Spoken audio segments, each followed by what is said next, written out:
À sa mort, les fils de Clovis se partagèrent son royaume. C'était une mauvaise habitude qu'avaient gardée les Francs, car un pays ne se partage pas comme un champ. De plus, ils étaient très jaloux les uns des autres et se battaient souvent entre eux. C'est pourquoi les descendants de Clovis perdirent l'héritage qu'il leur avait laissé. On raconta alors cette légende.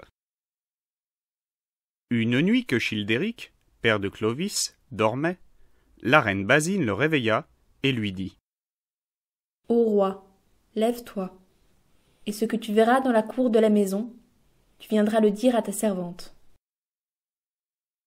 Childéric s'étant levé, alla dans la cour.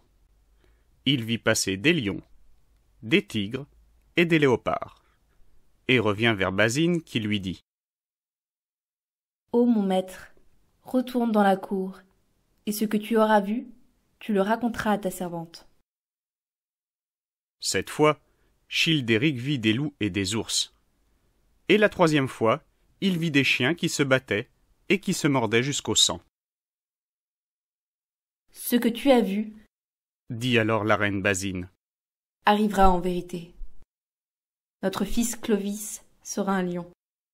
Ses fils seront des tigres et des léopards. Les fils de ses fils seront des loups et des ours. Et les chiens que tu viens de voir ruineront le royaume. »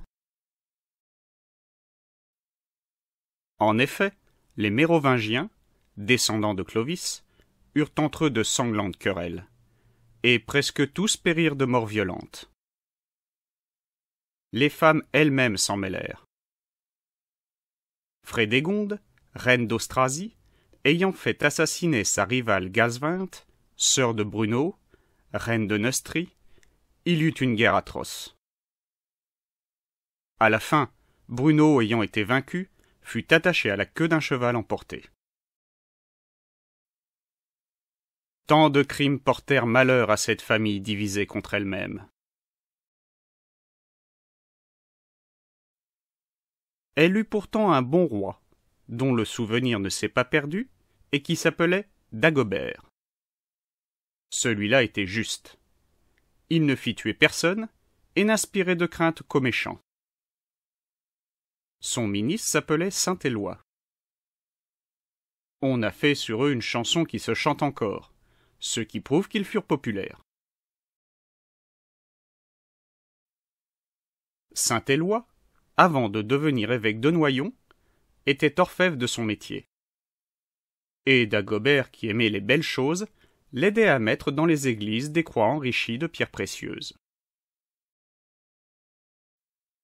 Mais après ce bon roi, il n'y eut plus que des princes mous, paresseux et incapables. Ils abandonnaient la charge du pouvoir à leurs ministres, qu'on appelait les maires du palais, tandis qu'eux-mêmes passaient leur temps à s'amuser et à se promener dans des chars conduits par des bœufs. Il leur en est resté le nom de rois feignants. Alors, comme il arrive toujours, ceux qui travaillaient prirent la place de ceux qui ne voulaient rien faire.